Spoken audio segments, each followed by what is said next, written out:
This car was supposed to kill a legend. Instead, it disappeared. No Hollywood movie, no global recognition, no billion-dollar legacy. Just a handful of burned-out shells, a forgotten name, and one of the most brutally insane race cars ever built. This is the story of the Bill Thomas Cheetah, the car that should have destroyed the Shelby Cobra, but never got the chance. The 1960s were a golden age of American motorsport.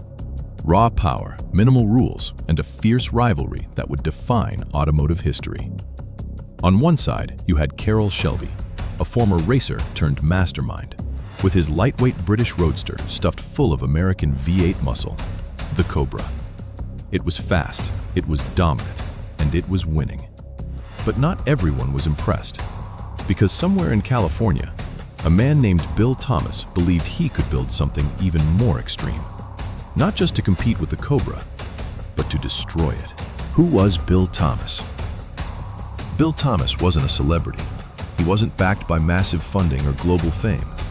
He was a hot rodder, a drag racer, a builder, the kind of guy who understood speed not from theory, but from experience. He had deep ties with Chevrolet, and at the time, Chevy had a problem. Officially, General Motors had banned factory-backed racing, but unofficially, they still wanted to win. And they definitely didn't want Ford and Shelby taking all the glory. So behind the scenes, Chevrolet quietly supported independent builders, and Bill Thomas became their wild card. The goal was simple: build a car that could beat the Shelby Cobra in SCCA racing. But Bill Thomas didn't just want to match it. He wanted to out-engineer it, out-accelerate it, out-handle it, and most importantly, out-weird it. The Cheetah didn't follow normal car design rules. It broke them. Instead of placing the engine in a traditional front engine layout, Thomas pushed it so far back it was practically in the driver's lap. This created what's known as a front mid-engine layout. Why? Better weight distribution, better traction, better performance. But also, way more heat, way less comfort, and absolutely zero concern for safety. The driver literally sat inches away from a roaring V8 engine, and that engine? A Chevrolet small block V8. Depending on the setup, it produced anywhere from 365 to over 550 horsepower.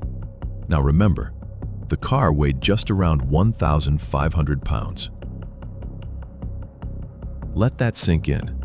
That's a power-to-weight ratio that rivals modern supercars. In the 1960s, no traction control, no ABS, no safety nets, just raw, uncontrollable power. Driving the Cheetah wasn't just difficult, it was borderline terrifying. The extreme weight distribution made the car incredibly unpredictable.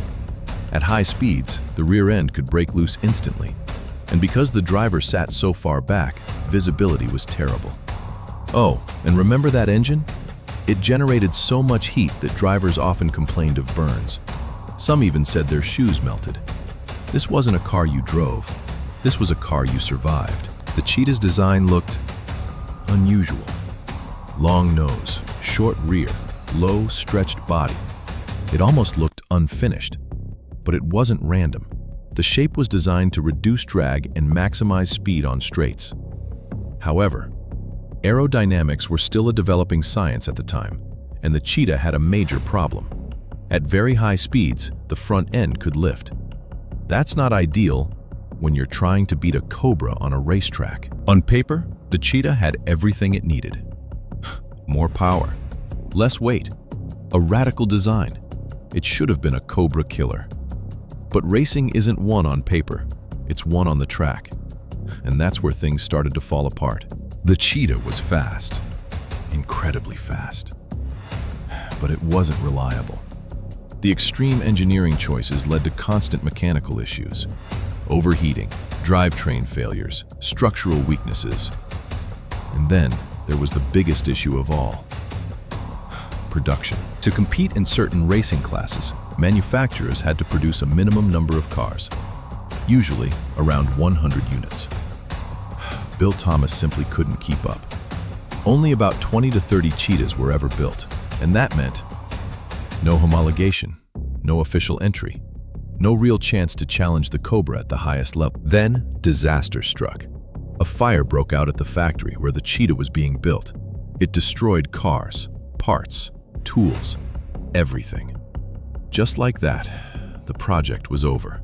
No comeback, no second chance. The Cheetah was gone. So why did such an incredible car fade into obscurity? It wasn't because it lacked performance. It had plenty. It was because of limited production, lack of funding, mechanical issues, and terrible timing. Meanwhile, the Shelby Cobra had factory backing, better organization, and the ability to scale. History doesn't always remember the fastest car. It remembers the one that wins. Today, the Bill Thomas Cheetah is one of the rarest American race cars ever made. Many originals were lost, some were destroyed. A few survive in private collections, and those that remain, they're worth a fortune. But more importantly, they represent something bigger. A moment in time when innovation had no limits. When one man dared to challenge a giant with nothing but engineering and ambition. The Cheetah wasn't just a car, it was an idea. That you don't need massive resources to build something revolutionary. That sometimes the craziest designs are the ones that push boundaries the furthest. And even though it didn't beat the Cobra, it proved that it could have. But here's the thing. There are rumors, whispers in the car world, that if the Cheetah had just a little more time, a little more funding, it might have completely rewritten racing history. So the real question is, was the Cheetah a failure? Or was it the greatest what-if in automotive history? And what would have happened if it actually got its shot?